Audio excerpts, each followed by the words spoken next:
Hey everybody, hope you guys doing alright. So this is just a little bit of a just an in-depth, just a more in-depth view to the Hempcrete dwellings that I'd love to make. So again, I've already shared with you guys this would be essentially the inside layout of the house, you know, all different rooms, this and that, and then essentially from outside, like looking at it from a distance outside of the house, this was kind of how it would look like. So the idea is, I thought, like being in this basement, I mean, there is some good benefits to being in the basement. Okay, it's much more insulating. Like right now it's relatively warm in other parts of the house, but down here it's still cool, and there's no fan, no AC, nothing. It stays cool down here, so that's good. It's also great for protection against storms, bullets from other human beings, all different types of catastrophes. You're much safer down here in a basement. So essentially you can have like a whole story completely underground, and you can also have like a portion of the first story still underground, and right where the ground, like this would be the ground level to give you guys a picture, and then so right above the ground level is where you could start having just giant hemp plastic windows to offer a view and sunshine.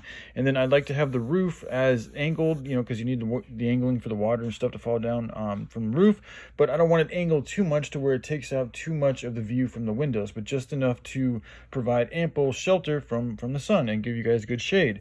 At the top here, these proportions are all messed up, but the top is essentially where I'd have like to have a windmill, and then on the sides here you'd have water catchment systems that go down. You could even put some water turbines if you wanted to, like in places where it rains a lot, like Florida. That might be something efficient, but most places you're probably not going to get enough rain, or at least enough volume of rain to really generate any type of real electricity. But I don't know, you could. I like doing that shit just because that's just the way I like to be, but that's up to the individual or the family or the people that own the dwelling.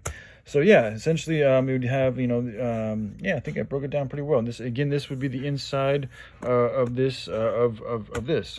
And I know it looks kind of like a mushroom. It's just the way it came out. I wasn't planning on it being like that. And we're using as much hempcrete and hemp plastic, and then there is a way that there's a way that you can process hemp to make it strong, like 7 times stronger than steel is what I've heard. So I mean, if we can actually do that and produce that, those could be used to provide support where areas where support is needed, because hempcrete itself is not considered a material that is structurally safe. So something to factor in, but it is, I mean, it doesn't mean you can't use it. You just got to make sure that it's built with like rebar, like it's put into the middle of some things to help stabilize it. You would need something similar to that, but you could still have the majority of the house and dwelling built out of hempcrete, because hempcrete is good for, not only is it just going to be cheaper and able to mass produce, but it's acoustically conducive. It's antibacterial, antimicrobial, antifungal. It helps absorb water and moist, so it's harder for things to mold.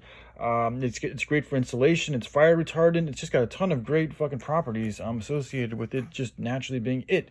Then the whole way that we grow hemp is also good for the whole world, so it helps. It's just a tandem of things that are just good for you and the rest of the world. So, all right, I love you guys. Y'all take care. Bye.